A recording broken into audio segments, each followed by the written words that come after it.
Hello साथियों, welcome to planet 4। आप सभी को प्लेनेट 4 विक्रम का नमस्कार। पीएम मोदी की जापान यात्रा के बीच दुनिया ने ऐसा झटका देखा जिसकी किसी ने कल्पना भी नहीं की थी। जापान ने अमेरिका को अब तक का सबसे बड़ा झटका दिया और यह झटका लगभग $500 बिलियन का है। इस खबर ने जैसे ही तूल पकड़ा, डोनाल्ड ट्रंप की तबीयत बिगड़ गई और वे अस्पताल पहुंच गए, जहां डॉक्टरों ने उनके बारे में चौंकाने वाले खुलासे कर दिए। अब चर्चा है कि उनकी कुर्सी पर उपराष्ट्रपति जेडी वेंस बैठने वाले हैं।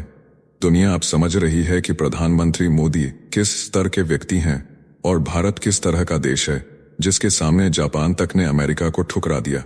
खेल पूरी तरह पलट चुका है। जापान भारी मात्रा में अमेरिका के अंदर निवेश करने जा रहा था, लेकिन जैसे ही मोदी जापान पहुंचे, अचानक समीकरण बदल गए। जापान को महसूस होने लगा कि अमेरिका की धमकी और गुलामी झेलने से बेहतर है कि भारत के साथ व्यापार करके आजादी की सांस ली जाए। याद कीजिए, अगर अमेरिका ने जापान पर परमाणु बम न गिराए होते तो शायद आज जापान सुपर पावर होता। मगर उस हमले ने जापान को हमेशा के लिए एक तरह से अमेरिका का कैदी बना दिया। दशकों से अमेरिका धमकी, टैरिफ और दबाव की राजनीति करके जापान से अपने देश में निवेश करवाता रहा, लेकिन मोदी के दौरे के बीच इस निवेश पर तलवार लटक गई है और अब जापान को साफ समझ आ रहा है कि भारत एक उभरता हुआ बाजार है। जापान के मन में यह विचार गहराता जा रहा है कि क्यों न भारत की आर्थिक रफ्तार का हिस्सा बना जाए और अमेरिका की गुलामी से मुक्त हुआ जाए। यही है वह बड़ा मोड़ जो दुनिया के शक्ति संतुलन को हिला रहा है और आगे की कहानी अभी बाकी है।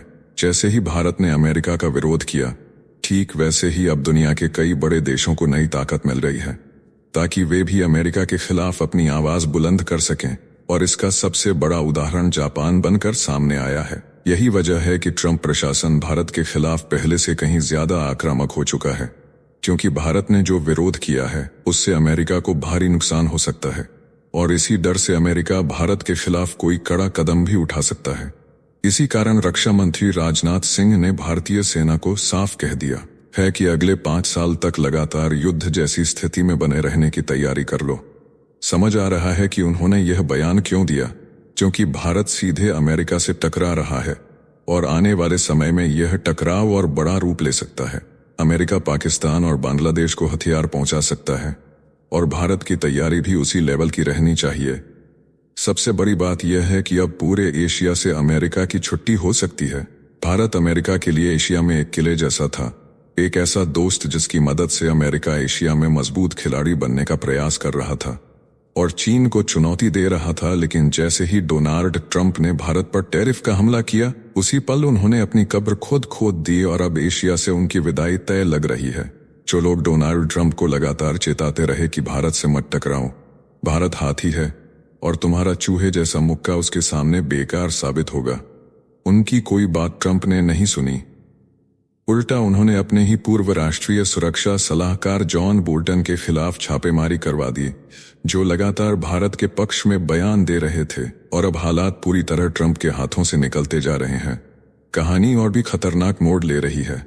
आगे विस्तार से जानेंगे कि मोदी के स्वागत में जापान ने कैसे डोनाल्ड ट्रंप को उल्टा लटका दिया है और ट्रंप की सांसें फूली हुई हैं। अब जापान अमेरिका के साथ व्यापारिक रिश्तों को लेकर उतना सहज महसूस नहीं कर रहा है। भारत का समर्थन पाकर जापान को हिम्मत मिल गई है और अब वह अमेरिका के सामने डटकर अपना हक और अपनी डिमांड की मांग कर रहा है, अपनी आवाज बुलंद कर रहा है। पूरे मामले को लेकर जापान ने बेहद चौंकाने वाला बयान दिया है, जो तेजी से वायरल हो रहा है और इसे जानना अब हर किसी के लिए जरूरी हो गया है। आगे की कहानी जब सामने आएगी तो दुनिया देखेगी कि मोदी के स्वागत ने एशिया की तस्वीर ही बदल दी है। और फिर आगे मैं आपको बेहद विस्तार से बताने वाला हूं कि नरेंद्र मोदी जापान में मौजूद होकर भारत के मैन्युफैक्चरिंग के लिए एक विशाल किला तैयार कर रहे हैं। जब आप सुनेंगे कि जापान ने भारी भरकम निवेश के लिए अमेरिका से पहले भारत को चुना है और पिछले 2 सालों के आंकड़े देखेंगे तो आपकी धड़कनें सुकून लेने लगेंगी और डोनाल्ड ट्रंप की बेचैनी और भी बढ़ जाएगी। भारत के अलग अलग क्षेत्रों में हर एक राज्य में लगभग जापान का निवेश गांव-गांव तक पहुंच रहा है और रोजगार पैदा हो रहा है। इसका पूरा चित्र और पूरा समीकरण मैं आपको आज विस्तार से समझाऊंगा। जापानी कंपनियों ने अब मैन्युफैक्चरिंग के लिए जापान को नहीं बल्कि भारत को अपनी पहली पसंद बना लिया है। इसके कई सबूत मैं आपको आज देने वाला हूं। एक तरफ डोनाल्ड ट्रंप भारत की मैन्युफैक्चरिंग को तोड़ने की कोशिश कर रहे हैं, वहीं दूसरी तरफ जापान जैसे देश हैं जो भारत पर आंख बंद करके भरोसा कर रहे हैं।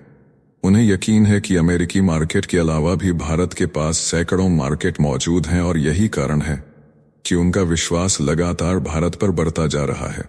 आगे की पूरी तस्वीर जब खुलेगी तो दुनिया देखेगी कि यह बदलाव कितना बड़ा धमाका करने वाला है। तो चलिए सभी खबरों को समझते हैं बेहद विस्तार से, आसान भाषा में। सबसे पहले जानिए कि मोदी के स्वागत में जापान ने डोनाल्ड ट्रंप को कैसे उल्टा लटका दिया है। तो देखिए, जापान और अमेरिका के बीच एक बहुत बड़ा निवेश पैकेज तय हो रहा था, जिसकी कीमत लगभग 550 अरब डॉलर बताई गई थी। इस पैकेज के जरिए जापान अमेरिका में निवेश करके माहौल को संतुलित करना चाहता था, ताकि डोनाल्ड ट्रंप प्रशासन द्वारा लगाए गए भारी भरकम टैरिफ यानी आयात शुल्क का दबाव थोड़ा कम हो सके। लेकिन ठीक उसी वक्त जब प्रधानमंत्री मोदी जापान यात्रा पर हैं, अब जापान के मुख्य व्यापार वार्ताकार रेयोसी अकाजावा ने अचानक अपनी अमेरिका यात्रा रद्द कर दी। इसका सीधा असर यह हुआ कि इस पैकेज पर आधिकारिक मुहर नहीं लग पाई और समझौता टल गया। इस कदम से दो बड़े संदेश निकले। पहला, जापान अमेरिका के साथ व्यापारिक रिश्तों में अब उतना सहज नहीं है, और दूसरा, यह रद्दीकरण अमेरिकी टैरिफ नीतियों के खिलाफ एक तरह का इशारा भी माना जा रहा है। जापान ने साफ किया कि बिना भरोसे और स्थिर माहौल के इतने बड़े निवेश का जोखिम लेना संभव नहीं है। अमेरिका को यह झटका इसलिए और बड़ा है क्योंकि यह पैकेज ट्रंप की टैरिफ पॉलिसी से पैदा हुई नाराजगी को शांत करने के लिए बेहद अहम माना जा रहा था। अब इस रद्दीकरण से संकेत मिलता है कि अमेरिका की सख्त नीतियों से उसके करीबी सहयोगी भी असहज हैं, और इसका असर आने वाले समय में भारत सहित बाकी देशों के साथ अमेरिकी संबंधों पर भी पड़ सकता है। अब देखिए, भारत ने जो अमेरिका का विरोध किया है उसके कारण कई देशों को नई ताकत मिली है, उसमें जापान अब खुलकर सामने आ चुका है। अब जरा सुनिए कि जापान ने अमेरिका से कौन सी नई डिमांड कर दी है। तो देखिए, असल में मामला यह था कि अमेरिका और जापान के बीच एक समझौते की तैयारी हो चुकी थी। इस समझौते के तहत अमेरिका ने वादा किया था कि जापान से आने वाले सामान पर लगने वाला 25% आयात शुल्क घटाकर 15% कर दिया जाएगा। बदले में जापान ने अमेरिका में 550 अरब डॉलर के आसपास का बड़ा निवेश करने की योजना बनाई थी। यह दोनों देशों के लिए फायदेमंद डील मानी जा रही थी। अमेरिका को निवेश मिलता और जापान को अपने उत्पादों पर कम टैक्स देना पड़ता। लेकिन जैसे ही सब कुछ तय होता दिखा, डोनाल्ड ट्रंप ने अचानक बयान दिया कि यह पैसा तो अमेरिका का है और इसे हम अपनी मर्जी से इस्तेमाल करेंगे। उन्होंने इतना तक कह दिया कि इस निवेश से जो भी मुनाफा होगा उसमें से 90% अमेरिका रखेगा। इसी तरह के बयान देने के कारण अब डोनाल्ड ट्रंप को अस्पताल भेजा जा रहा है, क्योंकि डॉक्टर ने बताया है कि इनका मानसिक संतुलन बिगड़ चुका है। इसे लेकर मीडिया में रिपोर्ट सामने आ रही है और अब उनकी कुर्सी पर अब जेडी वेंस बैठने वाले हैं। जेडी वेंस भारत के साथ नरम व्यवहार के लिए जाने जाते हैं और उनकी पत्नी भी भारतीय मूल की है, जिसके कारण भारतीय लोगों को बड़ा फायदा नजर आ रहा है। डोनाल्ड ट्रंप के बयानों से केवल विवाद भड़क रहा है। जापान के साथ बना बनाया खेल उनके बयानों ने बिगाड़ दिया, यहीं से विवाद भड़क गया। अब जापान के अधिकारियों ने साफ शब्दों में कहा कि यह निवेश एक तरफा नहीं है बल्कि परस्पर लाभकारी यानी दोनों देशों को बराबर फायदा पहुंचाने वाला है। उनका तर्क था कि अगर अमेरिका ज्यादातर मुनाफा अकेले ही हड़प लेगा तो यह साझेदारी नहीं बल्कि शोषण होगा। इसी टकराव के बीच जापान ने निर्णायक कदम उठाते हुए अपनी अमेरिका यात्रा रोक दी।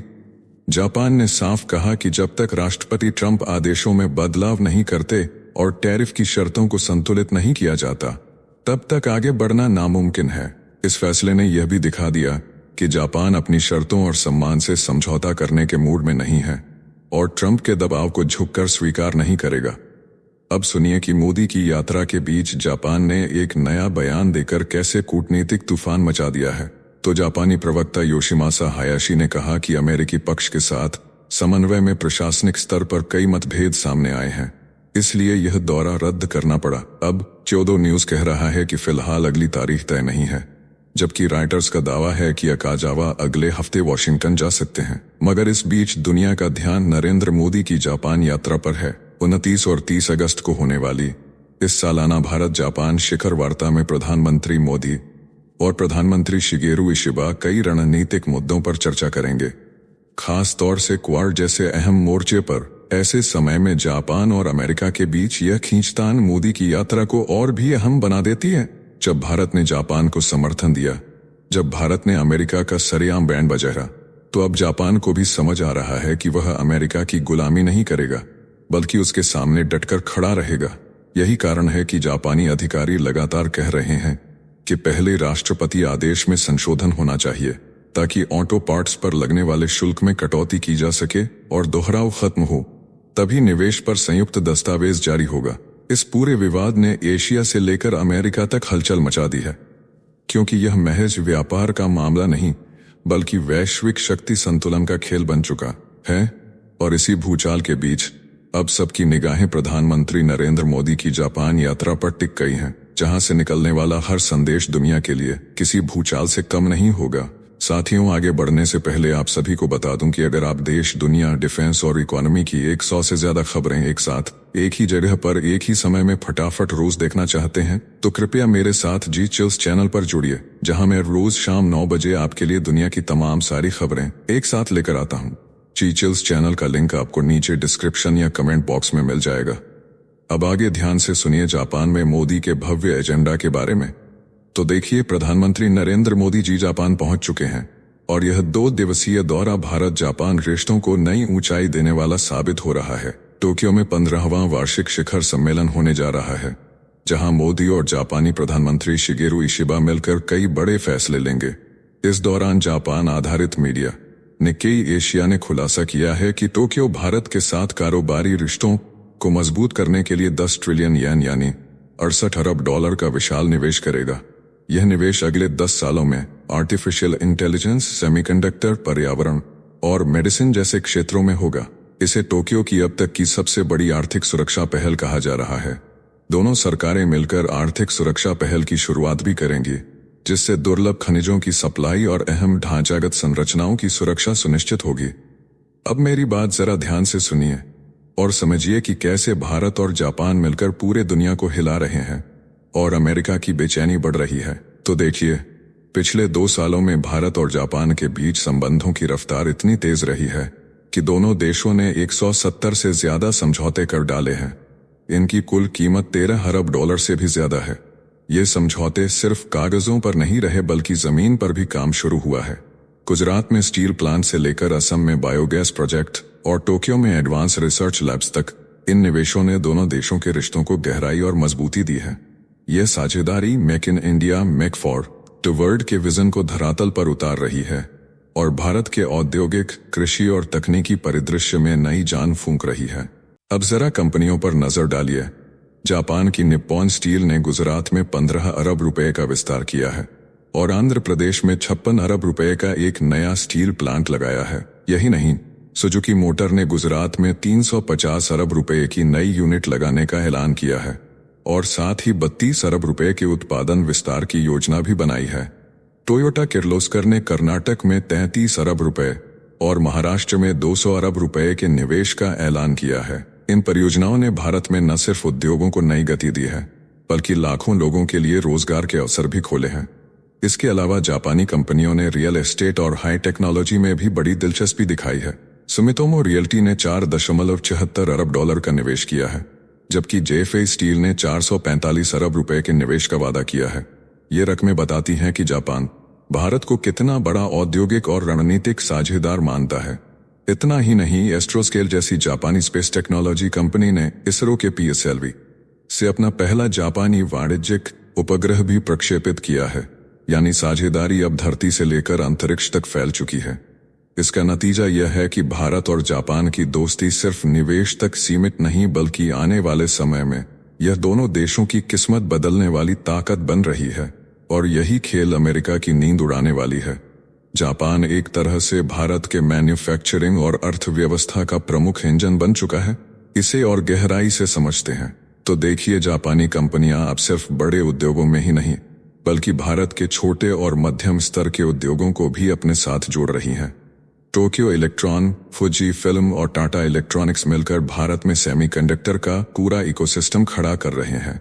इसमें कई दर्जन भारतीय कंपनियां भी भागीदार हैं, जिससे भारत को तकनीकी मजबूती मिलेगी और वैश्विक सप्लाई चेन में हमारी पकड़ और मजबूत होगी। यही नहीं, टोयोटा और सुजुकी की वैल्यू चेन में सैकड़ों छोटे भारतीय उद्योग सीधे तौर पर जुड़ रहे हैं। इसका सीधा फायदा यह है कि छोटे कारोबारी और उद्योगपति भी अब अंतर्राष्ट्रीय बाजार तक पहुंच पा रहे हैं और उनकी पहचान एक लोकल अंतर्राष्ट्रीय बाजार तक पहुंच पा रहे हैं से ग्लोबल खिलाड़ी के रूप में बन रही है।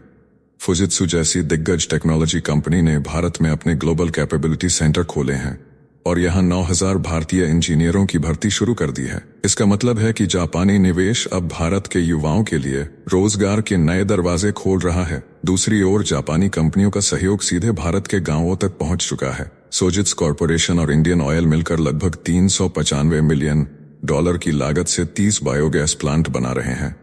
इन प्लांट से हर साल करीब 16 लाख टन उत्पादन होगा। किसान अपने खेतों से निकलने वाले फसल अवशेष और कृषि अपशिष्ट बेचकर अतिरिक्त आमदनी कमाएंगे। यानी यह परियोजना किसानों की जिंदगी बदलने वाली साबित हो रही है। सुजुकी मोटर ने भी स्थानीय स्तर पर बड़ा कदम उठाया है।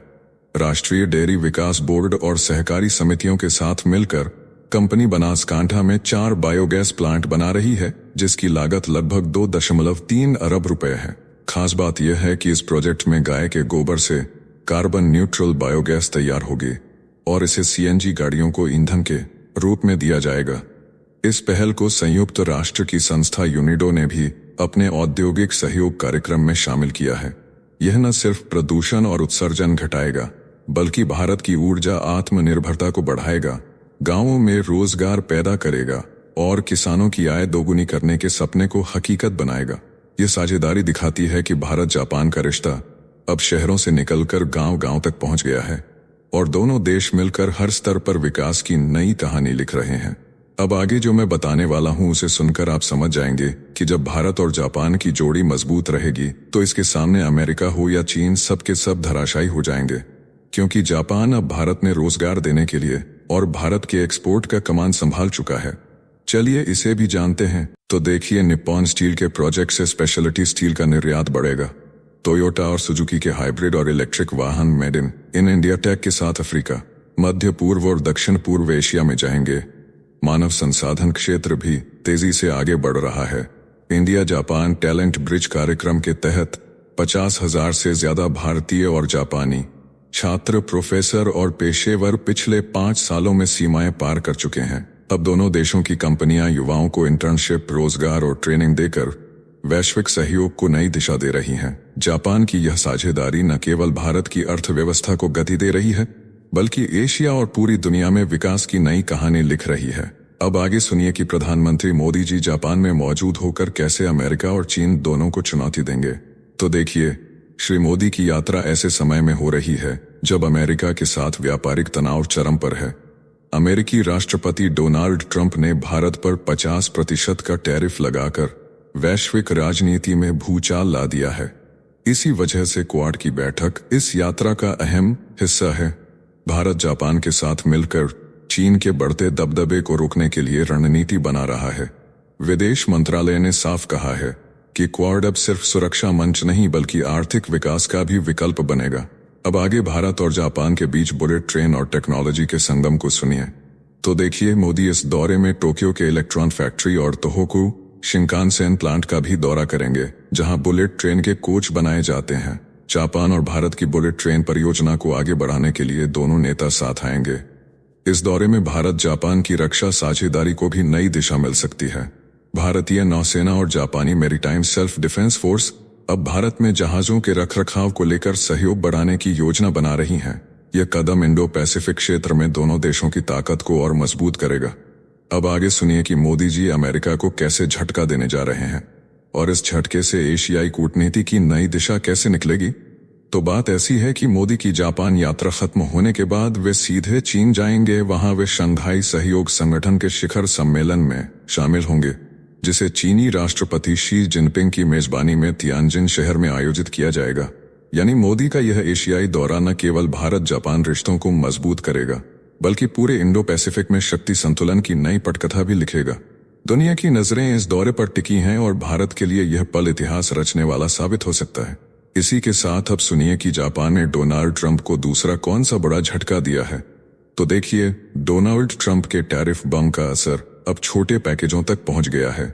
जापान पोस्ट कंपनी ने ऐलान किया है कि अब अमेरिका को छोटे पार्सल भेजना अस्थायी रूप से रोक दिया जाएगा। बुधवार से लागू होने वाले इस आदेश के तहत उपभोक्ता वस्तुएं या $100 से ज्यादा मूल्य के गिफ्ट अब नहीं भेजे जा सकेंगे। यह कदम उस समय उठाया गया है जब अमेरिका ने पूरी दुनिया से आने वाले लो वैल्यू पैकेज पर मिलने वाली टैरिफ छूट को खत्म कर दिया है। पहले अमेरिकी उपभोक्ता ड्यूटी फ्री छोटे पैकेज मंगवा लेते थे, लेकिन अब यह रास्ता पूरी तरह बंद हो गया है। अब जरा ट्रंप का आदेश और वैश्विक हलचल को जान लीजिए। तो दरअसल 2 मई को सबसे पहले चीन से आने वाले पार्सल पर यह छूट हटा दी गई थी, लेकिन 30 जुलाई को ट्रंप ने राष्ट्रपति आदेश पर हस्ताक्षर कर इसे पूरी दुनिया के लिए खत्म कर दिया। तर्क दिया गया कि इस छूट का दुरुपयोग हो रहा था और इससे अवैध ड्रग्स जैसे फेंटानिल की तस्करी बढ़ रही थी। जापान पोस्ट का कहना है कि नए दिशा निर्देश इतने जटिल हैं कि कंपनियों और डाक सेवाओं के लिए काम करना बेहद मुश्किल हो गया है, इसलिए छोटे पैकेज की स्वीकार्यता रोक दी गई है। हालांकि कंपनी अमेरिका के लिए एक अलग सेवा जारी रखेगी, लेकिन उसकी लागत कहीं ज्यादा होगी, यानी साधारण उपभोक्ता और छोटे कारोबारी अब भारी कीमत चुकाए बिना सामान नहीं भेज पाएंगे। अब सुनिए कि अमेरिका के खिलाफ कैसे एक बड़ा वैश्विक हुजूम खड़ा हो रहा है। तो देखिए, जापान अकेला देश नहीं है जिसने यह कदम उठाया है। ब्रिटेन और ऑस्ट्रेलिया जैसी डाक सेवाएं भी अमेरिका को शिपिंग अस्थायी रूप से रोक चुकी हैं। इसके अलावा भारत और यूरोप के कई बड़े देशों ने इसे सस्पेंड कर दिया है। यह साफ दिखाता है कि ट्रंप की व्यापार नीति ने अंतर्राष्ट्रीय पोस्टल नेटवर्क को हिलाकर रख दिया है। एक सर्वे में ईबे यूजर्स ने बताया कि अमेरिका में जापान से fashion item, collector goods, trading cards और ऑटो पार्ट्स की खूब बिक्री होती थी, लेकिन अब यह बाजार बुरी तरह प्रभावित हो रहा है। जापानी व्यापार संगठन JETRO की रिपोर्ट के मुताबिक 80% से ज्यादा कंपनियां अब अमेरिकी बाजार के बजाय दूसरे देशों में जाने की सोच रही हैं, ताकि ट्रंप के टैरिफ झटके से बचा जा सके। अब आगे सुनिए कि जापान में इसका क्या असर होगा। यह फैसला छोटे व्यापारियों और आम उपभोक्ताओं के लिए बड़ा झटका है। जापान पोस्ट का कहना है कि जब तक नियमों की पूरी स्पष्टता नहीं मिलती, तब तक यह सेवा फिर शुरू करना संभव नहीं है। नतीजा यह है कि सामान्य लोग जो गिफ्ट भेजते थे या छोटे व्यापारी जो सामान बेचते थे, उनका कारोबार अब ठप पड़ने के कगार पर है। ट्रंप के इस आदेश ने अंतर्राष्ट्रीय व्यापार के ताने बाने को हिला दिया है और अब यह विवाद सिर्फ सरकारों के बीच नहीं, बल्कि आम जनता और छोटे कारोबारियों के जीवन को भी गहराई से प्रभावित कर रहा है। लेकिन ठीक इसी प्रकार का झटका अमेरिका के व्यापारियों और उपभोक्ताओं को भी लगने वाला है। इसके बारे में चर्चा हम पहले भी विस्तार से कर चुके हैं।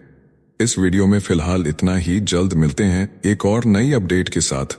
जाने से पहले वीडियो को लाइक करके चैनल को सब्सक्राइब कर लें। धन्यवाद।